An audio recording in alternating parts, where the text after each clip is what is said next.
Everyone is familiar with Starbucks. Their stores are found in big cities and small towns across the U.S. In fact, Starbucks has nearly 6,000 outlets in more than 30 countries throughout the world. Since opening in 1971, they have become a very big business indeed, with annual revenues in excess of $3.3 billion. But Starbucks depends on a very small product for its success, the coffee bean. Coffee is grown in 70 tropical nations, and its quality varies tremendously from region to region. At Starbucks, we buy a very special grade of coffee. It's generally grown above 3,500 feet altitude all the way up to almost 6,000 feet. The high altitude gives you the warm days and cool nights, and it is that combination that creates what we refer to as a hard bean coffee.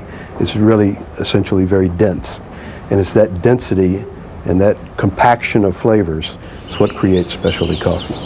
There are two different types of coffees grown. There's Arabica and Robusta, are the two different species. Everything in the specialty is Arabica, and in particular above 3,500 feet, what we buy. Starbucks is an example of what the industry calls a specialty coffee seller. The specialty coffee industry has grown tremendously over the past 20 years. In 1980, there were 275 specialty coffee cafes and bean retailers in the U.S. 20 years later, that number was up to nearly 14,000 retailers, with Starbucks representing 16% of that number. Even with that growth, the specialty coffee market accounts for only 10% of worldwide coffee purchases. Starbucks itself purchases about 1.5% of the coffee beans sold in the world.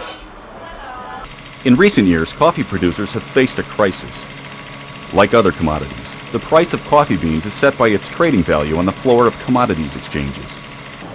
For the past 5 years, more than enough coffee has been produced to meet the world demand. As a result, the market price has fallen to 50 cents a pound. For most coffee producers, a price less than 80 cents a pound means they spend more to grow the coffee than they receive for selling it. At such prices, small growers can't survive. Starbucks, therefore, faces a serious challenge. How do they ensure that they will continue to have access to the products they need in a market which has the potential to put their suppliers out of business? We want our farmers in business every year, year after year. We need them as much as they need us. We do pay higher prices. It's number one reason is quality. We're getting a very special type of coffee. We want to sustain them in their growth, and we want to sustain them so we can grow. So we buy, on average, $1.20 a pound green for our purchases last year. We want to be fairly traded coffee on everything we buy. In the depressed coffee market, the specialty coffee premium still doesn't cover the grower's cost of production.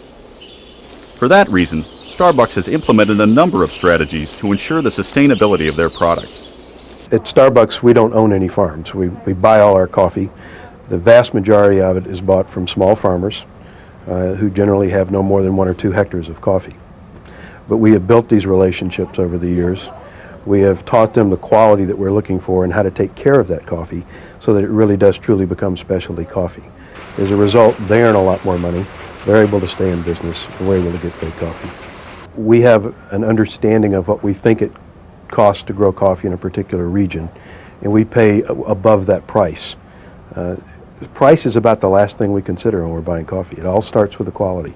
It's not price. Price is the last thing we talk about. And if it's not enough, we've often said, "Are you sure that's enough?" Which is very unusual. But what it means is you're working hand in hand and literally in partnership with the farms. The prices we pay are generally good for a year for that crop. You get one crop a year in coffee. We're quite certain that no one else is paying anywhere near that right now. And so these farmers are locking in a guaranteed profit. If prices do go up, let's say they were to go up above the price we had paid, we would increase the price to that farmer. In many cases, Starbucks goes directly to the farm, negotiates with the farmer himself, and buys from that farm. In cases where we can't do that, and there is an intermediary, we demand that we have price transparency all the way back to what that person paid the farmer. And the reason is we want to keep that farmer in business. We don't care what the intermediary makes. He can make all he wants to off if he's a good negotiator. But we want to see and have audited by a third party exactly what that farmer received for their coffee. To stabilize prices for both Starbucks and the farmers, the company has started negotiating more long-term contracts with its producers. This guarantees a regular supply of product to Starbucks, as well as guaranteeing future sales at a predictable price for growers. This is especially important in volatile markets. Anywhere between 2 and 5 years is considered a long-term contract. That allows that farmer the ability to go out and reinvest in their plants, invest in their trees, prune them properly, planning for equipment if they own their own mill. It allows them to put back into their money-making source. This is obviously what we want to get to. That will assure our supply is going out 5 or 6 years.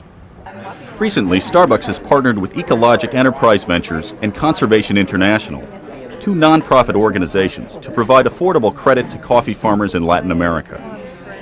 This is similar to a loan or line of credit that would be available to small businesses in the U.S. So many farmers have very little access to credit. And because of the coffee crisis, which has happened throughout the world in the last 15 years, prices have been so low and the risk have been so high for local banks, they won't offer them any money. And these farmers need to pay at the time the harvest is picked. They need to pay the pickers. So they need money up front to be able to harvest that crop, and then they get paid for it later. So there's a bridge loan that's needed out there. So Starbucks is contributing money to people who are ecologically friendly and who are our suppliers in those areas. We will put money up front through a third party to loan to farmers so they can pay their pickers and continue to run their business properly. It's not charity. It's not all. It's in our enlightened self-interest to make sure that they're around. So what we're doing is ensuring that the farmers will be around and that we'll be able to get our supply of coffee as we go forward. So there is a self-enlightened interest in us doing this. A new development in the production of coffee worldwide is the introduction of fair trade coffee. 17 certification initiatives in North America, Europe, and Japan make up the Fair Trade Labeling Organizations International, or FLO. In order to be certified by FLO, coffee producers must belong to democratically run cooperatives or associations and must implement crop management and environmental protection plans. Through price incentives, producers are encouraged to work toward organic production. In return, they are guaranteed a fair price, long-term relationships with importers, and pre-harvest financing or credit. FLO monitors producers worldwide, and Transfair USA certifies fair trade products in the United States. Fair trade coffee is a model that very much aligns with our way of doing business in terms of getting the farmer a fair price for his coffee and giving back into those communities. They set a minimum price for green coffee. In return for that, they give us a certification stamp which says Fair Trade Coffee that goes on our bags. So we align very nicely with them in many areas. We're not antagonists with them at all. We offer fair trade coffee in our stores, our retail stores. It's coffee of the day at least once a month. We have press pots available in all our retail stores. Anyone that wants fair trade coffee can ask for it, and we're happy to brew them their own fair trade coffee. And we do other promotional activities through brochures and explain what fair trade coffee is. All of the coffee we buy we consider fairly traded. It may not bear a certification stamp, but the principles of our preferred supplier program and how we give back in these communities says a lot. And our customers trust us and they expect us to do that, I believe. Maintaining a sustainable supply of coffee means more than helping farmers. It means preserving the environment in which coffee is grown to ensure a healthy crop for years to come. Starbucks has partnered with Conservation International to encourage environmentally sound coffee growing practices in a reserve in Mexico. We're very happy with our relationship with Conservation International. We first formed an allegiance with them in 1998. The El Triunfo in Chiapas, Mexico is a very biodiverse hotspot. And we focused on that one in particular because it was one of the most hot spots environmentally in the whole planet. Trees were being cut down to plant coffee trees. So we formed with them with a cooperative to try to produce shade-grown Mexico. And by producing the shade-grown, we're saying don't cut these trees down. Coffee does very well in the shade of these cover trees. So we have protected that spot. We also worked with Conservation International to help build our preferred supplier program. They were key in giving us input as to what the environmental impacts could or should be and how we measure those. We actually ended up with a win-win situation. We ended up with not only protecting the environment in Chiapas, but we've created a product that our consumers like a lot. So we now have Shade Grown Mexico as a special offering. It's year-round. It's also in all of our stores, so it's in 6,500 locations around the world. And this is a coffee that people have embraced and love. It's a very smooth, mellow, rounded coffee, and it's been a real success story. By investing so much in the regions where they have suppliers, Starbucks has seen a number of unexpected results.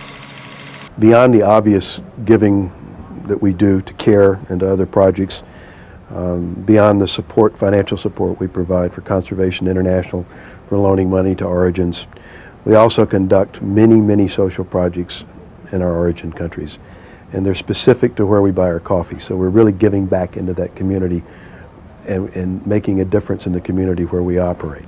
So Starbucks becomes very important there.